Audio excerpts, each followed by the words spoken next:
The cold air struck Arman's face, followed by a deep, slow breathing sound from the darkness ahead. It wasn't human. It wasn't an animal.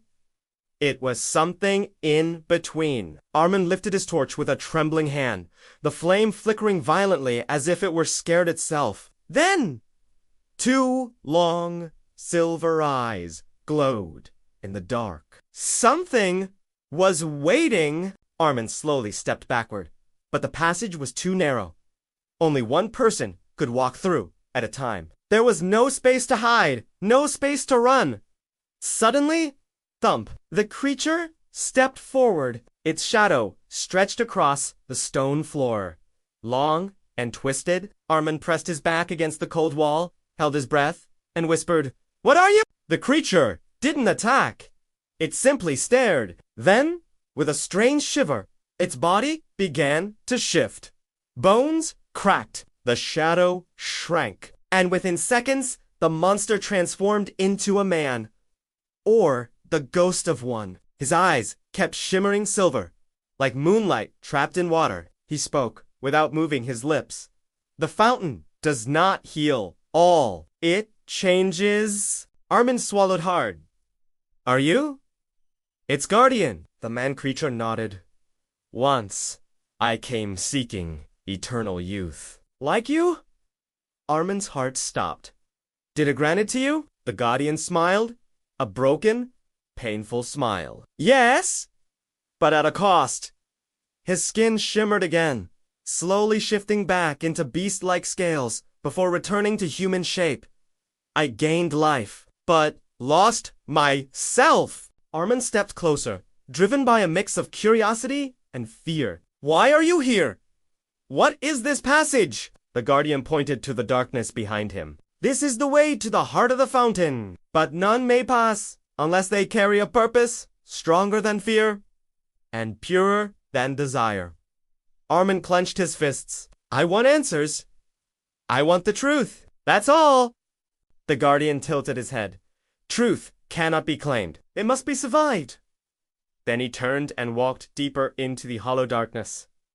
Arman had no choice but to follow. The narrow tunnel widened into a massive cavern. A giant underground lake spread out before them, filled with glowing particles, like stars floating in the water. In the center of the lake stood a small island, the same one Arman saw on the map. A stone bridge connected the edge to the island. It was old, cracked, and shook with every drop of water that fell from the cavern roof. The guardian stopped at the edge of the bridge. "Cross it?" "Alone."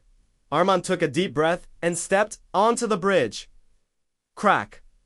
The stone trembled. He continued walking, each step echoing loudly in the silent cavern. Below, the glowing water rippled as if something huge was swimming beneath the surface.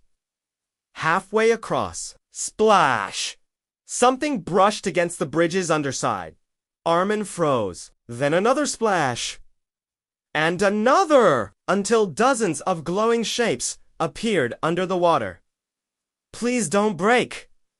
Please don't break!" Arman whispered. He hurried across, heart pounding, and finally reached the other side, collapsing onto the island's damp ground. At the center of the island stood a small, round, stone structure, ancient and untouched for thousands of years. Arman pushed the door open. Inside, the air was warm and filled with a strange humming noise, as if the walls themselves were breathing. Golden symbols glowed faintly across the walls, alive. Then Arman noticed something lying on a pedestal, a golden orb, clear as glass, pulsing like a beating heart.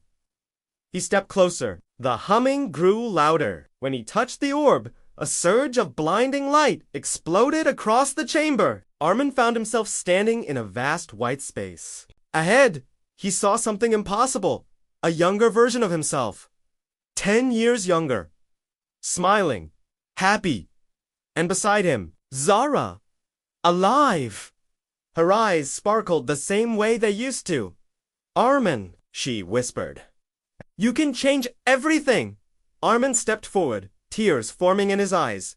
"You're alive. Zara, you're alive." Suddenly, the vision darkened. Zara's body flickered like broken glass. Her smile twisted, and an ancient voice echoed. The fountain shows dreams, not truth. Everything shattered. The white space collapsed. Arman gasped as he fell back into the chamber, lying on the cold stone floor. The orb had turned black. The guardian suddenly appeared at the doorway, his silver eyes dimmer now. You saw it, didn't you? Arman struggled to stand. I saw a lie. The guardian nodded slowly. That is the second trial. To face what you desire most and reject it. Arman clenched his jaw. Take me to the fountain, the real one. The guardian stared at him for a long moment. Then he turned, and for the first time, bowed his head. Very well. Your final trial begins now. He stepped aside, revealing a massive stone door behind him, glowing with bright blue veins of light. As Arman walked toward it, the door slowly began to open, revealing a blinding blue light on the other side. Arman raised his torch and stepped through into part 5. If you haven't subscribed to our channel yet, make sure to do it now, and don't miss the next part of this story.